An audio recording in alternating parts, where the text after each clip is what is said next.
कथा कहानी काव्य में आपका स्वागत है। मैं हूं आपकी दोस्त मनीषा। आइए सुनते हैं रविंद्रनाथ ठाकुर की रचना आंख की किरकिरी।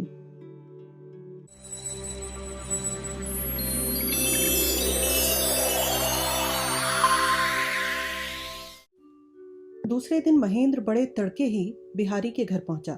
देखा, दरवाजे के आगे बहुत सी बैलगाड़ियां खड़ी हैं और उन पर असबाब लादा जा रहा है। महेंद्र ने बच्चू से पूछा, क्या बात है बच्चू?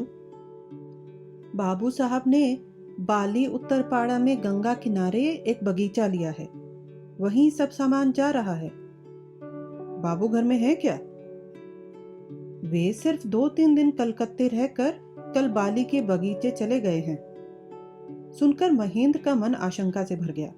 वह अनुपस्थित था और इस बीच में जरूर विनोदनी और बिहारी आपस में मिल चुके होंगे। इसमें उसे जरा भी संदेह न रहा। वह अपनी कल्पना की आंखों से देखने लगा।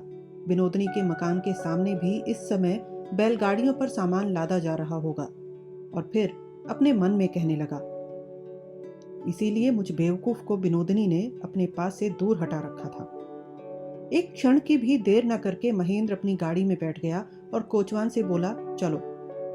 उसके ख्याल से घोड़े काफी जोर से नहीं चल रहे थे और इसके लिए बीच बीच में वह कोचवान को फटकारने लगा। गाड़ी जब पटल डांगा की उस गली में पहुंची तो महेंद्र ने दूर से ही देखा, वहां मकान छोड़कर जाने का कोई आयोजन ही नहीं।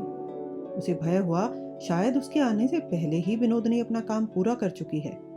महेंद्र गाड़ी से उतरकर जोर जोर से दरवाजा खटखटाने लगा। भीतर से एक बूढ़े ने दरवाजा खोल दिया। महेंद्र ने उससे पूछा, सब ठीक तो है? जी हाँ, सब ठीक है। महेंद्र ने ऊपर जाकर देखा, विनोदनी नहाने गई है। उसके निर्जन सोने के कमरे में जाकर महेंद्र उस बिस्तर पर लौट गया जिस पर वह कल रात को सोई थी।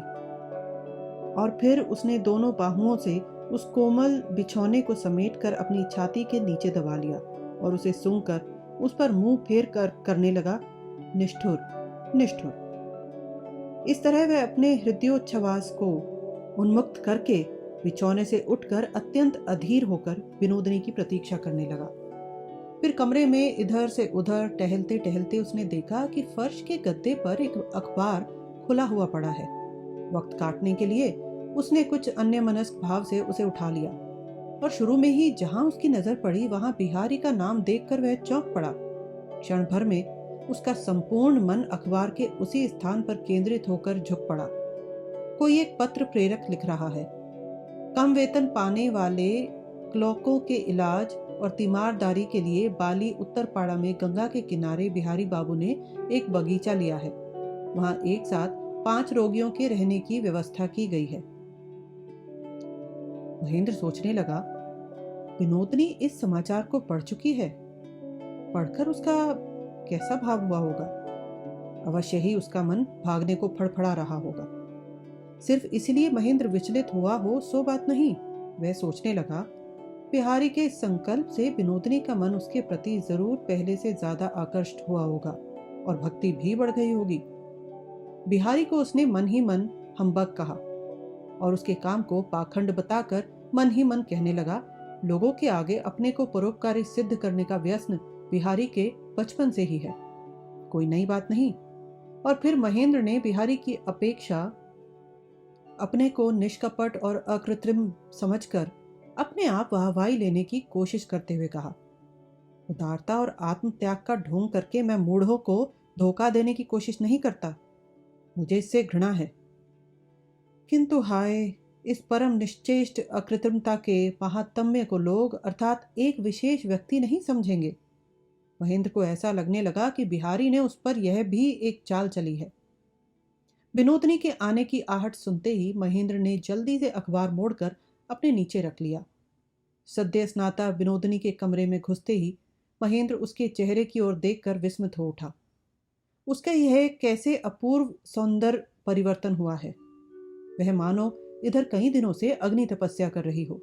उसका शरीर कृश हो गया है और उस कृशता को भेद कर उसके पांडु वर्ण मुख पर मानो एक प्रकार की दीप्ति निकल रही है। विनोदनी ने बिहारी के पत्र की आशा छोड़ दी है। अपने प्रति बिहारी की अवज्ञा की कल्पना करके अहोरात्र वह चुपचाप दग्ध हो रही थी। उस दाह से छुटकारा पाने का उसके पास कोई रास्ता नहीं था। बिहारी मानो उसी का तिरस्कार करने के लिए पश्चिम चला गया है और उस तक पहुंचने का कोई उपाय उसके हाथ में नहीं है। कार्यपरायणा और निर्लस विनोदिनी का कार्य के अभाव में इस छोटे से घर में मानो दम घुट रहा था। उसका संपूर्ण उद्यम मानो स्वयं उसी को आघात करके क्षत विक्षत कर रहा था। अपने संपूर्ण भावी जीवन को इस प्रेमहीन, कर्महीन, आनंदहीन घर में, इस छोटी सी बंद गली में हमेशा के लिए अवरुद्ध समझकर उसकी विद्रोही प्रकृति आयत्तातीत अदृष्ट के विरुद्ध मानो आकाश में सिर फोड़ने की व्यर्थ चेष्टा कर रही थी। जिस मूढ़ महेंद्र ने विनोदिनी के समस्त मुक्ति के मार्गों को चारों तरफ से बंद करके उसके जीवन को आज ऐसा संकीर्ण बना दिया है, उसके प्रति विनोदिनी के घृणा और विद्वेष की सीमा न रही। विनोदिनी समझ गई थी कि उस महेंद्र को अब वह किसी भी तरह अपने से दूर नहीं रख सकती। इस छोटे से घर में महेंद्र प्रतिदिन उसके पास आएगा और उसके सामने सट कर बैठा करेगा। प्रतिदिन अलक्ष्य आकर्षण से थोड़ा थोड़ा करके बराबर उसकी तरफ अग्रसर होता रहेगा। इस अंधकूप में, इस समाज भ्रष्ट जीवन की पंख शैया पर घृणा और आसक्ति में परस्पर जो रोज की लड़ाई होती रहेगी वह अत्यंत विभत्स होगी। विनोदिनी ने अपने हाथ से, अपनी चेष्टा से जमीन खोदकर महेंद्र के हृदय के अंतःस्थल से जिस लोल जिह्वा लोलुपता के सर्प को बाहर निकाला है, उसके पुच्छ पाश से वह कैसे अपनी रक्षा करेगी। एक तो वैसे ही विनोदिनी का हृदय व्यथित है, उस पर यह छोटा सा संकीर्ण घर और महेंद्र की वासना तरंग का प्रतिक्षण आघात। इसकी कल्पना मात्र से ही विनोदिनी का संपूर्ण मन पीड़ित हो उठता है। जीवन में इसकी समाप्ति कहाँ है? कब वह इन सब धर्म संकटों से छुटकारा पा सकेगी? विनोदिनी के थके हुए पीले चेहरे को देखकर महेंद्र के मन में ईर्ष्या नल जल उठा। उसकी क्या ऐसी कोई शक्ति नहीं है जिससे वह बिहारी की चिंता से इस तपस्विनी को बलपूर्वक उत्पाटित कर सके? ईगल पक्षी जैसे भेड़ के बच्चे को क्षण में झपट्टा मारकर अपने दुर्गम अभ्रभेदी पर्वत नीड़ में ले जाता है, वैसे ही क्या ऐसा कोई मेघ परिवृत निखिल विस्मृत स्थान नहीं है जहां अकेला महेंद्र अपने इस कोमल सुंदर शिकार को अपनी छाती के नीचे छिपाकर रख सके? ईर्ष्या के उत्ताप से उसकी इस इच्छा का आग्रह चौगुना बढ़ गया। क्या वह एक क्षण के लिए भी विनोदिनी को आंखों से ओझल रख सकेगा? बिहारी की विभीषिका को अहोरात्र उसे दूर ही दूर रखना होगा। उसे सूच्याग्र प्रमाण अवकाश देने का साहस अब महेंद्र नहीं कर सकता। विरह का ताप रमणी के सौंदर्य को सुकुमार कर देता है। यह बात महेंद्र ने संस्कृत साहित्य में पढ़ी थी। आज विनोदिनी को देखकर वह इस बात का जितना ही अनुभव करने लगा, उतना ही सुख मिश्रित दुख के सुतीव्र आलोड़न से उसका हृदय मथित होने लगा। विनोदिनी ने क्षण भर स्थिर रहकर महेंद्र से पूछा, तुम क्या चाय पी के आए हो? मान लो पी ही आया हूं, इसके माने यह नहीं कि तुम अपने हाथ से और एक प्याला देने में कंजूसी करो। प्याला मुंही भर दे रे।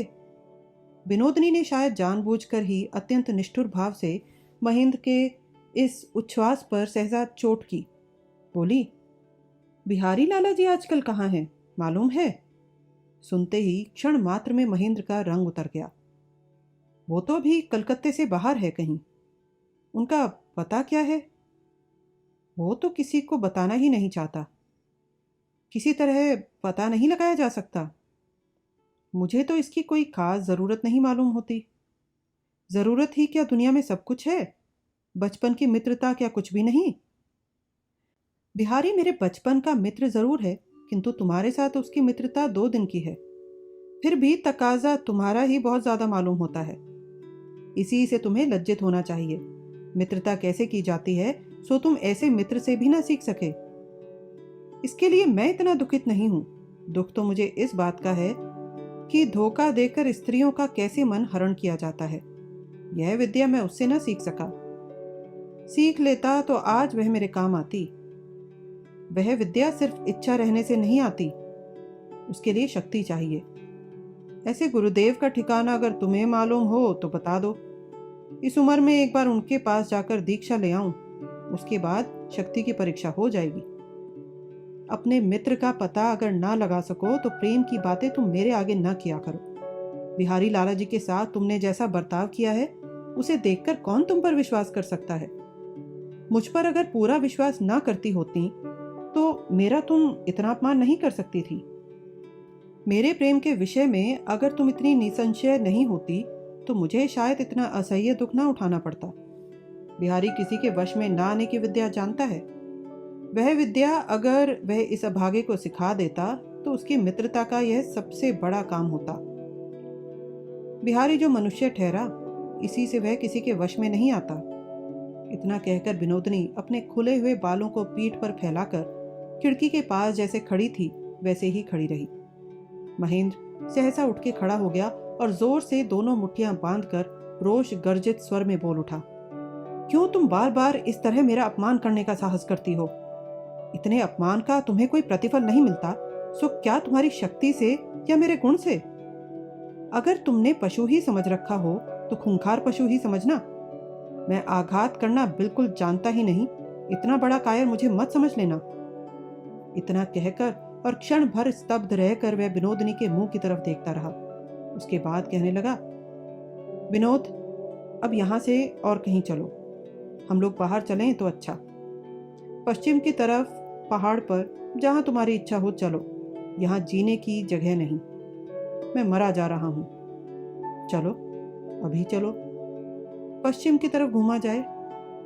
पश्चिम में कहां चलोगी? कहीं भी नहीं। एक जगह 2-4 दिन नहीं ठहरना, बराबर घूमते फिरते रहना है। अच्छी बात है, चलो आज रात को ही चल दें। विनोदनी राजी हो गई और फिर महेंद्र के लिए रसोई बनाने की तैयारी करने चली गई। महेंद्र ने समझा कि बिहारी की खबर पर विनोदनी की दृष्टि नहीं पड़ी। अखबार पढ़ने में मन लगाने योग्य अवधान शक्ति विनोदनी में अभी नहीं है। फिर भी दैव संयोग से विनोदनी की उस पर दृष्टि न पड़ जाए, महेंद्र दिन भर इसके लिए सावधान बना रहा। बिहारी की खबर लेकर महेंद्र वापस आ रहा होगा, इस धारणा से घर में उसके लिए रसोई बनी थी। बहुत देर होते देख रोग पीड़ित राजलक्ष्मी उद्विग्न होने लगी। रात भर नींद न आने से वे वैसे भी बहुत क्लांत श्रांत थी। उस पर महेंद्र की उत्कंठा ने उन्हें और भी क्लिष्ट कर दिया। इससे आशा विचलित हो उठी। उसने पता लगाने के लिए नौकर को भेजा तो मालूम हुआ कि गाड़ी लौट आई है। कोचवान से पता चला कि बाबू बिहारी बाबू के घर होते हुए पटल डांगा किसी के यहाँ गए हैं। सुनते ही राजलक्ष्मी दीवार की तरफ करवट लेकर स्तब्ध होकर सो रही। आशा उनके सिरहाने के पास चित्रार्पित की तरह स्थिर बैठी पंखे से हवा करती रही। और दिन राजलक्ष्मी आशा से यथा समय खा आने के लिए कहती थी। आज उन्होंने कुछ भी नहीं कहा। कल रात को माँ की कठिन पीड़ा देखकर भी महेंद्र जब आज सवेरे ही विनोदनी के मुंह में दौड़ा चला गया, तब फिर राजलक्ष्मी के लिए संसार में किसी से कुछ पूछने को, चेष्टा करने को, इच्छा करने को रह ही क्या गया। वे समझ गई कि महेंद्र ने उनकी बीमारी को मामूली बात समझी है। वह यह समझकर निश्चिंत है कि माँ को कई बार ऐसा हुआ है और फिर वे अच्छी हो गई हैं। अब की बार भी वैसा ही हुआ है और वे अच्छी हो जाएंगी। किंतु महेंद्र का इस तरह आशंका शून्य, उद्वेग शून्य रहना ही राजलक्ष्मी को अत्यंत कष्टकर मालूम होने लगा। वे सोचने लगी, महेंद्र इस प्रेम की उन्मत्तता में किसी आशंका को, किसी कर्तव्य को अपने मन में स्थान ही नहीं देना चाहता। वह माँ के कष्ट को, माँ के रोग को इतनी हल्की बात समझता है। कहीं उसे माँ की रोग शैया के आसपास घिर न जाना पड़े, इस डर से वह ऐसा निर्लज्ज होकर जरा सा अवकाश पाते ही विनोदनी के पास भाग गया। अपनी आरोग्यता के प्रति राजलक्ष्मी का जरा भी उत्साह न रहा। वे मारे अभिमान के यही चाहने लगी कि उनका रोग कभी भी अच्छा न हो और महेंद्र जान जाए कि उसकी धारणा कितनी गलत है। करीब 2 बजे आशा ने कहा, माँ, दवा पीने का समय हो गया। राजलक्ष्मी कुछ जवाब न देकर चुप रही। आशा जब दवा लाने के लिए उठने लगी तब उन्होंने कहा, दवा की अब कोई जरूरत नहीं बहू, तुम जाओ। आशा सास का अभिमान समझ गई और उस अभिमान ने संक्रामक होकर उसके हृदय के आंदोलन को दोना कर दिया। आशा से रहा नहीं गया। उसने अपने रोने को काफी दबाया, किंतु फिर भी वह घुमड़ घुमड़ कर रोने लगी। राजलक्ष्मी ने धीरे से आशा की तरफ करवट लेकर उसके हाथ पर अपना सकरुण स्नेहपूर्वक हाथ फेरते हुए कहा, बहू, रानी बिटिया मेरी, तुम्हारी उम्र अभी कम है। सुख का मुंह देखने के लिए तुम्हारे हाथ में अब भी काफी समय है। मेरे लिए अब तुम कोशिश जतन करना छोड़ दो बेटी। मैं बहुत दिन जी चुकी हूँ। अब जीकर क्या होगा। सुनते ही आशा का रोना एकाएक ऐसा उमड़ पड़ा कि उसे आंचल से अपना मुंह बंद कर लेना पड़ा। इस तरह रोगी के घर का वह दिन मंद गति से निरानंद बीत गया। हालांकि अभिमान के बावजूद दोनों नारियों को भीतर ही भीतर यह आशा थी कि अब भी महेंद्र आ सकता है। जरा सा शब्द होते ही दोनों की दोनों चौंक उठती थी और इस बात को दोनों ही समझ रही थी। क्रमशः दिवसांत का आलोक अस्पष्ट हो आया। कलकत्ते के अंतःपुरों में जो गोधूली की आभा है, उसमें ना तो आलोक की प्रफुल्लता है और ना अंधकार का आवरण ही। वह तो केवल विषाद को भारी और निराशा को अश्रुहीन कर डालती है, कार्य और आश्वासन बल हरण कर लेती है, किंतु विश्राम और वैराग्य की शांति नहीं लाती। रोगी के घर की उस शुष्क और श्रीहीन संध्या में आशा चुपचाप उठकर एक बत्ती जलाकर ले आई। राजलक्ष्मी ने कहा, बहू रोशनी मुझे अच्छी नहीं लगती, बत्ती तुम बाहर ही रख दो। आशा बत्ती उठाकर बाहर रखाई। अंधकार जब घना बनकर उस छोटे से कमरे में बाहर की अनंत रात्रि को ले आया, तब आशा ने सास से मृदु स्वर में पूछा, माँ, आदमी भेजकर उन्हें खबर पहुंचा दूं? राजलक्ष्मी ने दृढ़ स्वर में कहा, नहीं बहू, तुम्हें मेरी सौगंध है, महेंद्र को खबर मत देना। सुनकर आशा स्तब्ध रह गई। उसमें रोने की भी शक्ति नहीं थी। बाहर से नौकर ने कहा, बाबू साहब ने एक चिट्ठी भेजी है। सुनकर क्षण में राजलक्ष्मी को ऐसा लगा कि महेंद्र की अकस्मात शायद तबीयत खराब हो गई है, इसी से खुद नहीं आ सका, चिट्ठी भेज दी है। वे अनुतप्त और व्यस्त होकर बोली, देखो तो बहू, महेंद्र ने क्या लिखा है। आशा ने बाहर बत्ती के पास जाकर कांपते हुए हाथ से चिट्ठी पढ़ी।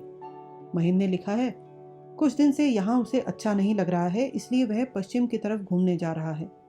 माँ की बीमारी के बारे में ज्यादा कुछ चिंता करने की जरूरत नहीं। उन्हें नियमित रूप से देखते रहने के लिए उसने डॉक्टर नवीन से कह दिया है। रात को नींद ना आए या सिर में दर्द हो तो कब क्या करना चाहिए सो भी चिट्ठी में लिख दिया है, और साथ ही हल्के और पुष्टिकर पथ्य के 2 डिब्बे भी भेज दिए हैं। चिट्ठी के अंत में फिलहाल गिरिडीह के पत्ते से बराबर माँ की सेहत का समाचार भेजते रहने का भी अनुरोध किया गया है। चिट्ठी पढ़कर आशा स्तंभित रह गई। प्रबल धिक्कार उसके दुख को भी अतिक्रम कर गया।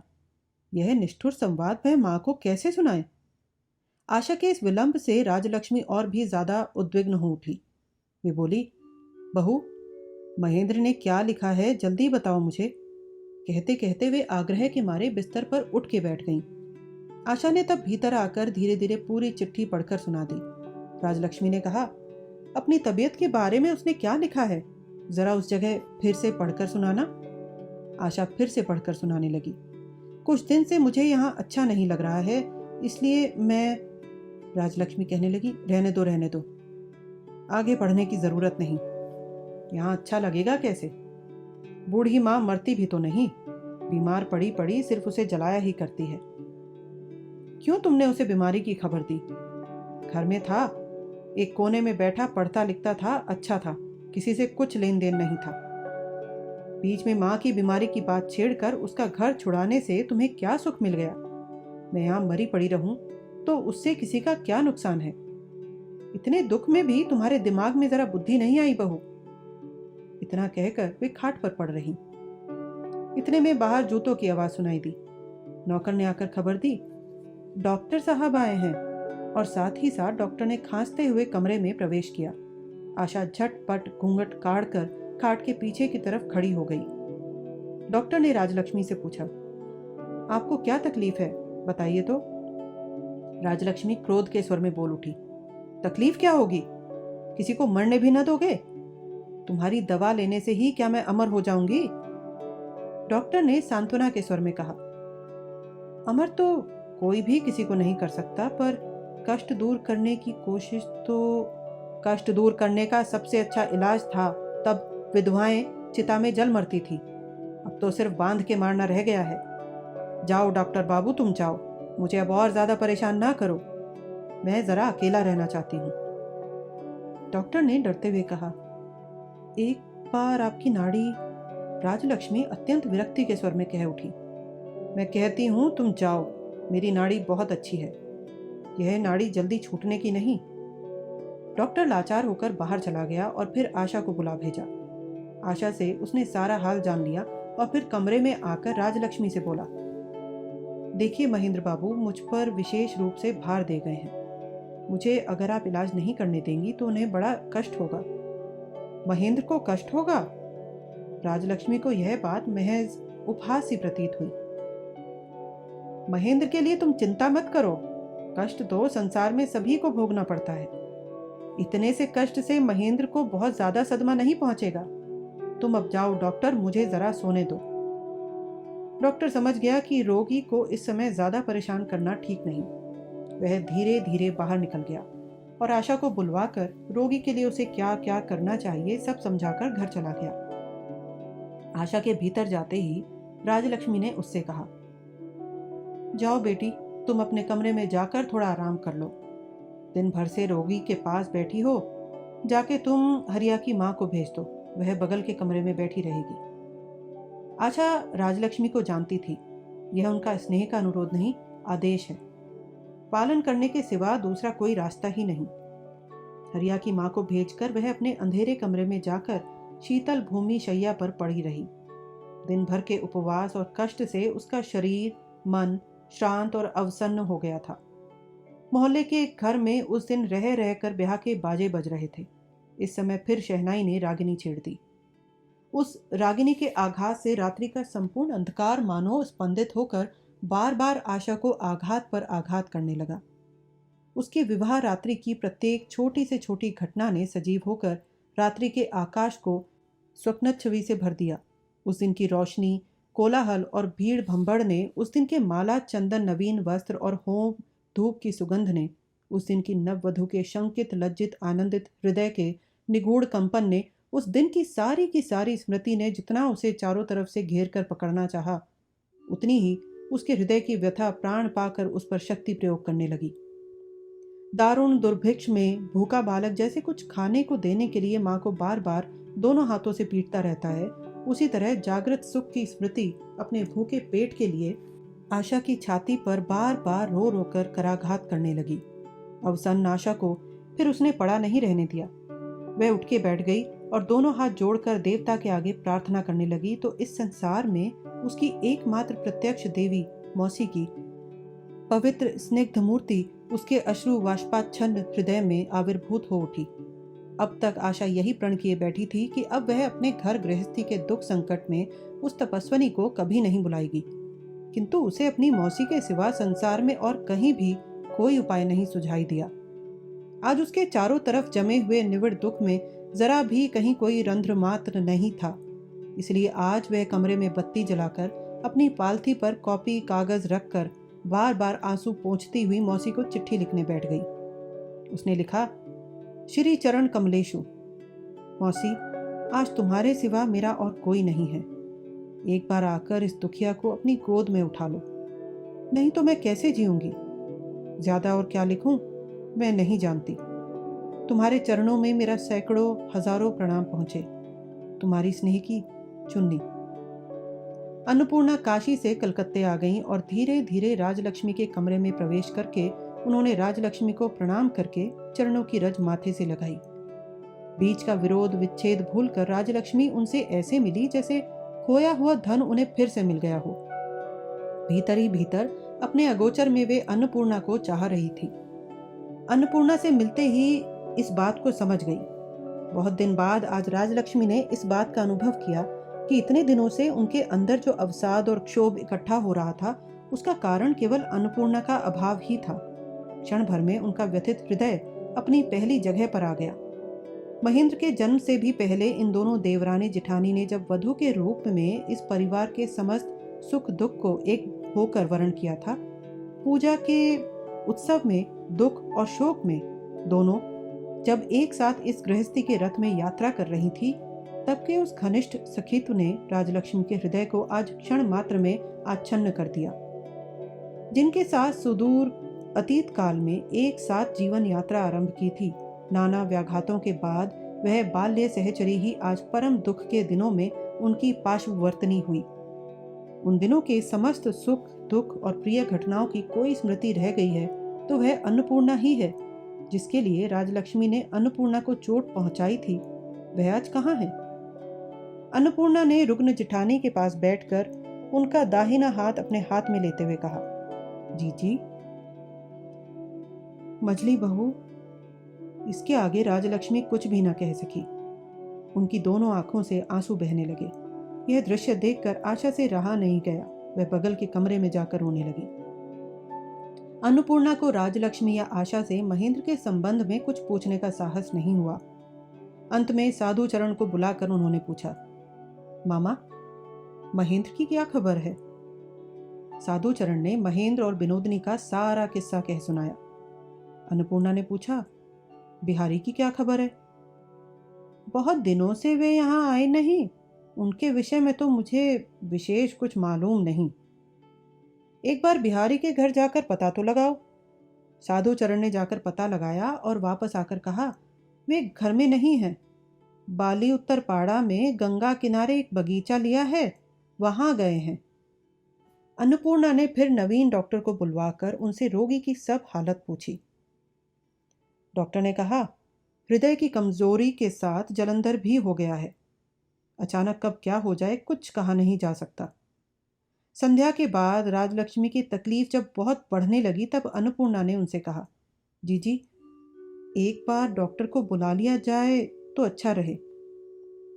राजलक्ष्मी ने कहा, नहीं मझली बहू, डॉक्टर से मेरा कुछ नहीं होने का। तो तुम किसे बुलाना चाहती हो बताओ। बिहारी को एक बार खबर पहुंचा दो तो अच्छा हो। अन्नपूर्णा के हृदय को बड़ी गहरी चोट पहुंची। उस दिन दूर प्रवास में बिहारी को उन्होंने रात के अंधेरे में घर के दरवाजे से ही अपमान करके विदा कर दिया था। उस वेदना को वे आज तक भूल नहीं सकी हैं। बिहारी अब कभी भी उनके दरवाजे पर नहीं आएगा। इस जीवन में बिहारी के उस अनादर का अब वे कभी भी प्रतिकार कर सकेंगी, इसकी उन्हें कोई आशा ही नहीं थी। अन्नपूर्णा एक बार ऊपर गई महेंद्र के कमरे में। घर भर में यह कमरा ही एक दिन आनंद निकेतन था। आज उस कमरे में कोई सौंदर्य नहीं। सारा सामान विश्रृंखल पड़ा हुआ है। साज सज्जा अनाहत हो रही है। छत के गमलों में कोई पानी तक नहीं देता। पौधे सब सूख गए हैं। मौसी छत पर गई हैं, यह मालूम होते ही आशा भी धीरे धीरे ऊपर पहुंच गई। अन्नपूर्णा ने उसे छाती से लगा लिया और उसका मस्तक चूमा। आशा दोनों हाथों से उनके पांव पकड़कर बार बार उन पर अपना सिर छुआने लगी। कहने लगी, मौसी, मुझे आशीर्वाद दो, मुझे शक्ति दो। आदमी इतना कष्ट सह सकता है, इसकी मैंने कभी कल्पना भी नहीं की थी। मैयारी, इस तरह और कितने दिन सहती रहूंगी।